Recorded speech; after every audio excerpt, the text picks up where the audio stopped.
Hello, എല്ലാവർക്കും കുടുംബവിളക്കിൻ്റെ ഇന്നത്തെ എപ്പിസോഡിലേക്ക് സ്വാഗതം.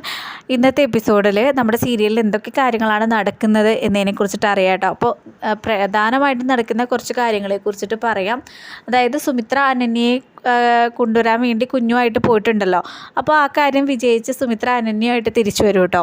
അടുത്തതായിട്ട് നടക്കുന്ന കാര്യം എന്ന് പറയുന്നത് സരസ്വതി അമ്മയാണെങ്കിൽ നമ്മുടെ ശീതളിൻ്റെ മനസ്സിലേക്ക് വിഷം കുത്തിക്കയറ്റാനായിട്ട് ശ്രമിക്കും.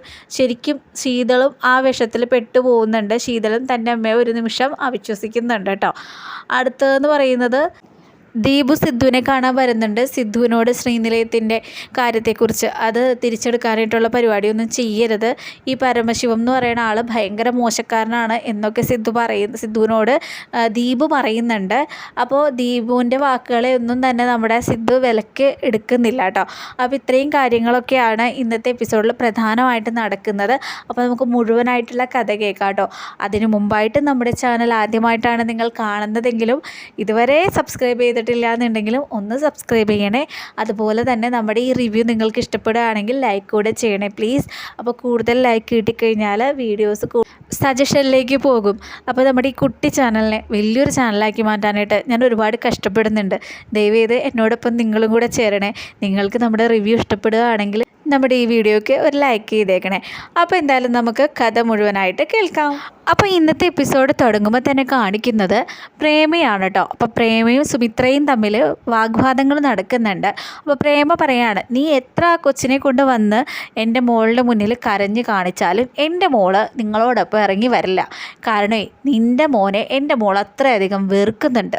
മാത്രമല്ല എൻ്റെ മോൾക്ക് ഇപ്പോൾ സത്യാവസ്ഥകളും എല്ലാം തിരിച്ചറിയുകയും ചെയ്യാം എന്നിങ്ങനെ പറയുന്നുണ്ട്. അതേസമയം തന്നെ സുമിത്ര പറയുന്നുണ്ട്, ഒരിക്കലും അനന്യ നിങ്ങളെപ്പോലൊരു അമ്മയല്ല. അവളുടെ കുഞ്ഞിൻ്റെ കണ്ണുനീര് അവൾക്ക് കാണാനായിട്ട് സാധിക്കില്ല. അതുകൊണ്ട് തന്നെ ആര് ജയിക്കും ആര് തോക്കും എന്നുള്ളത് നമുക്ക് കാത്തിരുന്ന് തന്നെ കാണാം എന്നൊക്കെ പറയുന്നുണ്ട് കേട്ടോ. അപ്പോൾ അങ്ങോട്ടും ഇങ്ങോട്ടും വാക്കുതർക്കങ്ങളുണ്ട്. പ്രേമ പറയുന്നു അനന്യ ഒരിക്കലും വരില്ല എന്ന്, സുമിത്ര പറയുന്നു ഞാൻ കൊണ്ടുപോകുന്നു. അങ്ങനെ വാക്കുതർക്കം നടന്നുകൊണ്ടിരിക്കുകയാണ്. അടുത്ത സീനിൽ കാണിക്കുന്നത് ശീതളിനെയാണ് കേട്ടോ.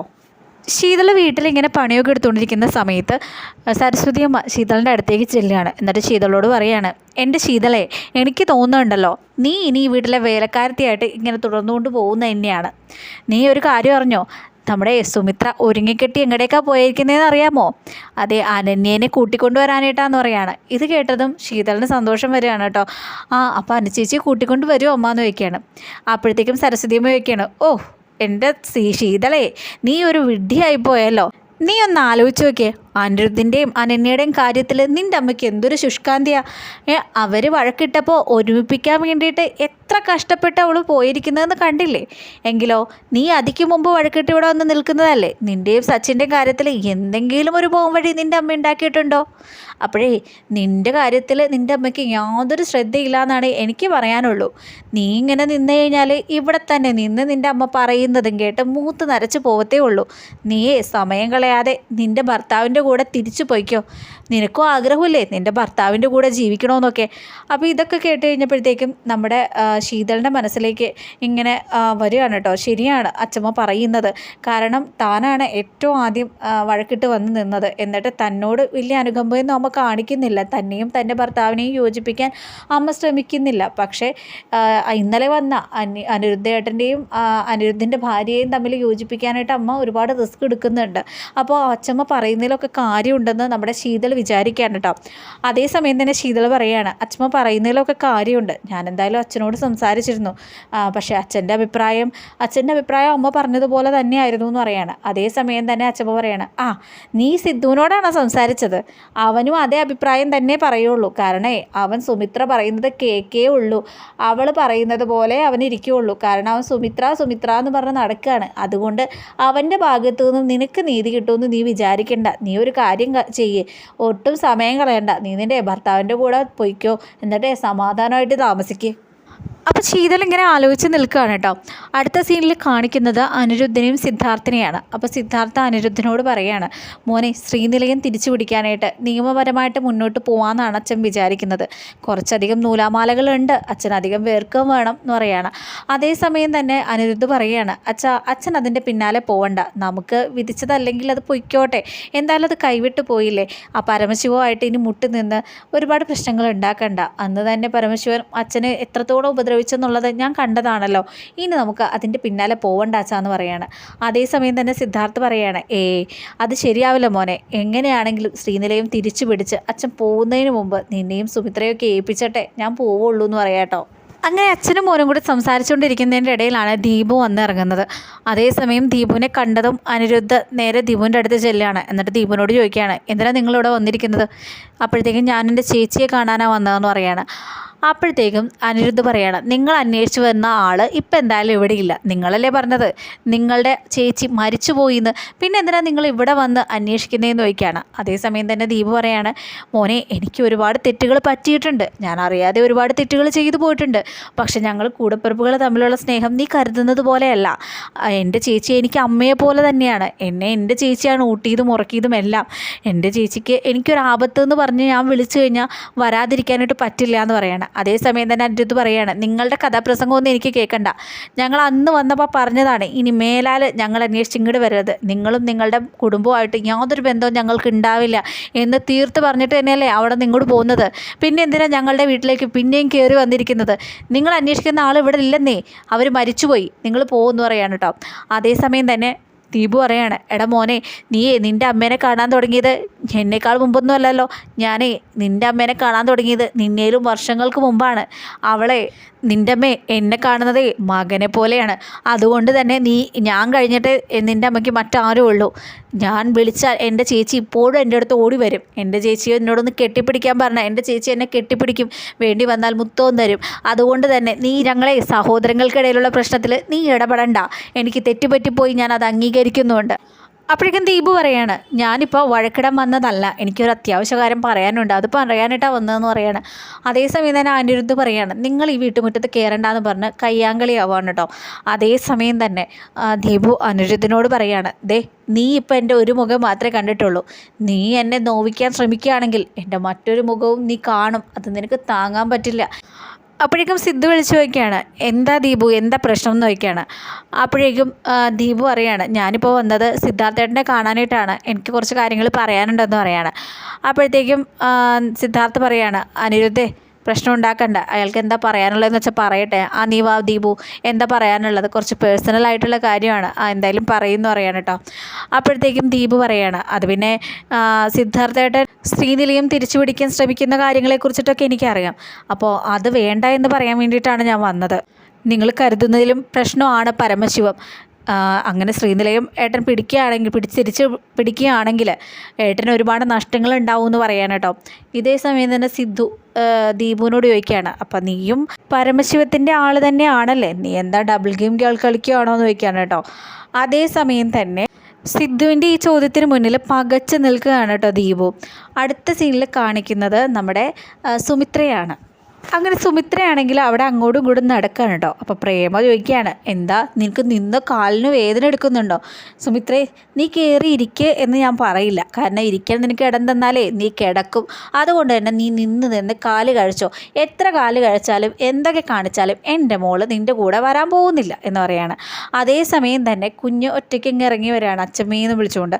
അപ്പോൾ സുമിത്ര നോക്കുമ്പോൾ കുഞ്ഞു മാത്രമേ ഉള്ളൂ. അപ്പോൾ സുമിത്രയ്ക്ക് തോന്നുകയാണ്, ചിലപ്പോൾ ഒരു പക്ഷേ ഇനിയിപ്പോൾ അനന്യ വരില്ലായിരിക്കും, അതുകൊണ്ടാണല്ലോ കുഞ്ഞൊറ്റയ്ക്ക് വന്നത്, അല്ലെങ്കിൽ കുഞ്ഞിൻ്റെ കൂടെ അമ്മയും കാണുമല്ലോ. അപ്പോൾ സുമിത്രയ്ക്ക് വിഷമമാവാണ് കേട്ടോ. അപ്പോൾ കുഞ്ഞോടി അച്ഛമ്മയുടെ അടുത്തേക്ക് വരുന്നു. അപ്പോൾ എന്തായാലും പോയേക്കാം എന്ന് വിചാരിച്ച് സുമിത്ര പോകാനായിട്ട് തയ്യാറാവുന്ന അതേ സമയത്ത് തന്നെ അനന്യ ബാഗും അതുപോലെ തന്നെ സാരിയൊക്കെ കൊടുത്തിട്ട് വരികയാണ് കേട്ടോ. അപ്പോൾ അനന്യനെ കണ്ടതും പ്രേമ വിചാരിക്കുകയാണ്, അല്ല ഇവളെന്താണാവോ ബാഗൊക്കെ കൊണ്ടുവന്നത്, അപ്പോഴേക്കും പ്രേമ വിചാരിക്കുകയാണ് അത് കുഞ്ഞിൻ്റെ കളിസാധനങ്ങളൊക്കെ ആയിരിക്കുള്ളൂ. അപ്പോഴേക്കും പ്രേമ മോളോട് പറയാണ്, അനന്യ നീ എന്തായാലും ചെയ്യുന്നത് വളരെ നല്ല കാര്യമാണ്. ഈ ബാഗിനകത്ത് നിറച്ച് കൊച്ചിൻ്റെ കളിസാധനങ്ങളും കാര്യങ്ങളും ഒക്കെ അല്ലേ, എന്തായാലും നീ അത് കൊടുത്തു വിട്ടേക്ക്. എന്തിനാ നമ്മുടെ വീട്ടിൽ വെറുതെ വെച്ചിരിക്കുന്നത്, അല്ലെങ്കിൽ നീ അത് എടുക്കാനായിട്ട് പിന്നെയും വരും, നീ അതെന്തായാലും അവർക്കങ്ങ് കൊടുത്തേക്കെന്ന് പറയാണ്. അതേസമയം തന്നെ അനന്യ പറയാണ്, അമ്മേ ഇതിൽ കൊച്ചിൻ്റെ കളിസാധനങ്ങളോ കൊച്ചിൻ്റെ സാധനങ്ങളോ ഒന്നും അല്ല, ഇതിൽ എൻ്റെ ഡ്രസ്സുകളാണ് എന്ന് പറയാണ്. ഇത് കേട്ടതും പ്രേമം ചിട്ടുകയാണ്. നിൻ്റെ ഡ്രസ്സോ, അതെന്താ, നീ എങ്ങാനും ഇനി പുറത്തേക്ക് പോവുകയാണോ എന്ന് ചോദിക്കാൻ കേട്ടോ. ഉദ്ദേശിക്കുന്നത് വിദേശത്തേക്ക് പോവുകയാണോ എന്നാണ്. അപ്പോഴത്തേക്കും അനന്യ പറയാണ്, അല്ലമ്മേ ഞാൻ വിദേശത്തേക്കൊന്നും പോകുന്നതല്ല, ഞാൻ എൻ്റെ മോളുടെ കൂടെ അനിരുദ്ധിൻ്റെ വീട്ടിലേക്ക് പോവുകയാണെന്ന് പറയാണ്. ഇത് കേട്ടതും പ്രേമ അങ്ങ് ഞെട്ടുകയാണ്. എടി നീ എന്നെ ഇതുപോലെ ചതിക്കുമെന്ന് ഞാൻ വിചാരിച്ചതല്ല, ഇനിയും നിന്നെ അവൻ ചതിക്കും, നീ ഇതുമാതിരത്തെ ഒരു തീരുമാനം എടുക്കല്ലേ എന്ന് പ്രേമ മോളോട് പറയാണ്. അപ്പോഴേക്കും അനന്യ പറയാണ്, എൻ്റെ മോളുടെ കണ്ണുനീര് കാണുമ്പോൾ അത് കണ്ടിട്ടും കണ്ടില്ല എന്ന് നടിക്കാനും മാത്രം അത്ര ദുഷ്ടയായിട്ടുള്ള ഒരു അമ്മയൊന്നുമല്ല ഞാൻ. എൻ്റെ മോള് വന്ന് വിളിച്ചാൽ എനിക്ക് പോകാതിരിക്കാൻ എങ്ങനെയാമേ പറ്റുക, എത്ര വഴക്കുണ്ടെങ്കിലും എൻ്റെ മോളുടെ കണ്ണുനീര് എനിക്ക് കാണാൻ പറ്റില്ല, ഞാൻ എൻ്റെ മോളുടെ കൂടെ പോവാന്ന് പറയാണ്.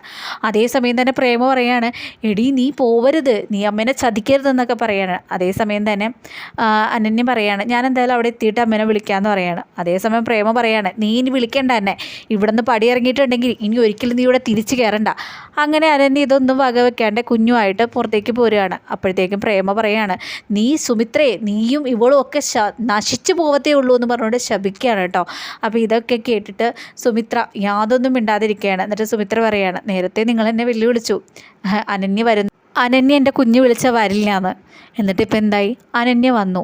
അതുപോലെ തന്നെയാണ് മനുഷ്യൻ്റെ ഓരോ അവസ്ഥ, നമ്മളോരോന്ന് പറയുന്നു, പക്ഷെ അതൊന്നും നടക്കണമെന്ന് യാതൊരു നിർബന്ധവുമില്ല. ഇപ്പം നിങ്ങൾ ശപിച്ചാലും അതൊന്നും നടക്കണമെന്ന് നിർബന്ധമില്ല എന്നുള്ള രീതിയിൽ നമ്മുടെ സുമിത്ര സംസാരിക്കുകയാണ്. അതേസമയം തന്നെ സുമിത്ര അനന്യയോട് പറയാണ്, മോളെടുത്ത തീരുമാനം വളരെ നല്ല കാര്യമാണ്, മോൾക്ക് കുഞ്ഞിന് വേണ്ടിയിട്ട് നിങ്ങൾ രണ്ടുപേരും ഒരുമിച്ചുണ്ടാവേണ്ടത് അത്യാവശ്യമാണ്, വാ മോളെ എന്ന് പറഞ്ഞ് സ്നേഹത്തോടു കൂടി തൻ്റെ മരുമകളുമായിട്ട് സുമിത്ര അവിടെ നിന്ന് പടിയിറങ്ങുകയാണ്. അടുത്ത സീനിൽ പിന്നെയും സിദ്ധുവിനെയും ദീപുവിനെയാണ് കാണിക്കുന്നത്. അപ്പോൾ ദീപു സിദ്ധുവിനോട് പറയാണ്, സിദ്ധുവേട്ടൻ ഇനി പരമശിവമായിട്ട് കോർക്കാൻ നിൽക്കണ്ട, അയാൾ സിദ്ധുവേട്ടനെ മാത്രമല്ല വേണ്ടി വന്ന ചേച്ചീനെയും പിള്ളേരെയും വരെ ദ്രോഹിക്കാനായിട്ടുള്ള സാധ്യതയുണ്ട്, അതുകൊണ്ട് തന്നെ എത്രയും വേഗം സിദ്ധുവേട്ടൻ തിരിച്ചു പോയിക്കോ, ശ്രീനിലയത്തിൻ്റെ പേരിൽ ഇടപെടുകയൊന്നും വേണ്ടെന്ന് പറയാണ്. അതേസമയം തന്നെ സിദ്ധാർത്ഥി ചോദിക്കുകയാണ്, അപ്പം നീ പരമശിവത്തിൻ്റെ ആളാണല്ലേ എന്ന് ചോദിച്ച് ദേഷ്യപ്പെടുകയാണ്. അപ്പോഴേക്കും ദീപു പറയാണ്, ഒരിക്കലും അല്ല ചേട്ടാ, ഞാൻ പരമശിവത്തിൻ്റെ ആളെ അല്ല, പരമശിവവും ഞാനും തമ്മിലുള്ള ബന്ധം എന്താണെന്ന് വെച്ച് കഴിഞ്ഞാൽ ഞാൻ അയാളുടെ കയ്യിൽ നിന്ന് കുറച്ചധികം പൈസ തന്നെ കടം മേടിച്ചിട്ടുണ്ടായിരുന്നു, അത് പലിശ ഇനത്തിൽ ഞാനിപ്പോൾ ഒരുപാട് കൊടുത്തു, പക്ഷേ മുതലിലേക്കൊന്നും കൊടുക്കാനായിട്ട് എനിക്ക് ഉണ്ടായില്ല എന്ന് പറയാണ്. അതുകൊണ്ട് തന്നെ എന്നെ അയാളിങ്ങനെ വിടാതെ പിന്തുടരുകയാണ്, എന്നെ ബ്ലാക്ക് മെയിൽ ചെയ്യാണ്, എൻ്റെ ഭാര്യേനെയും മക്കളെയൊക്കെ തീർത്ത് കളയുമെന്നാണ് അയാൾ പറയുന്നത് എന്ന് പറയാം കേട്ടോ. അതേസമയം തന്നെ സിദ്ധാർത്ഥ ചോദിക്കുകയാണ്, നീ എന്തിനാ ഇത്തരത്തിലുള്ള ആൾക്കാരുമായിട്ട് ബന്ധം പുതുക്കാൻ നടന്നതെന്ന് ചോദിക്കാം കേട്ടോ.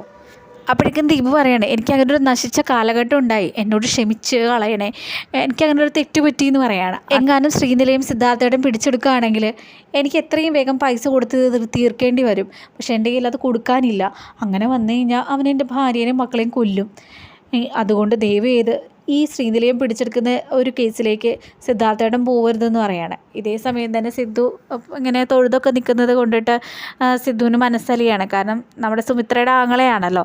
അപ്പോൾ സിദ്ധു പറയാണ്, എന്തായാലും നീ സുമിത്രയുടെ ആങ്ങളെയല്ലേ, സുമിത്രയ്ക്ക് ഞാൻ ആരും അല്ലായിരിക്കും, പക്ഷെ ഇപ്പോൾ എനിക്ക് സുമിത്ര എല്ലാമാണ്, അതുകൊണ്ട് തന്നെ നിനക്കൊരു ചാൻസ് തരാണ്, നിൻ്റെ പ്രശ്നം ഞാൻ പരിഹരിച്ചോളാം, പക്ഷെ ഞാൻ പറയുന്നത് പോലെ നീ ചെയ്യണം, നീയേ ഇപ്പോൾ പരമശിവത്തെ പോയി കാണണം, ഞാൻ പറയുന്ന കാര്യങ്ങൾ അവനോട് പറയണം എന്ന് പറയാണ്.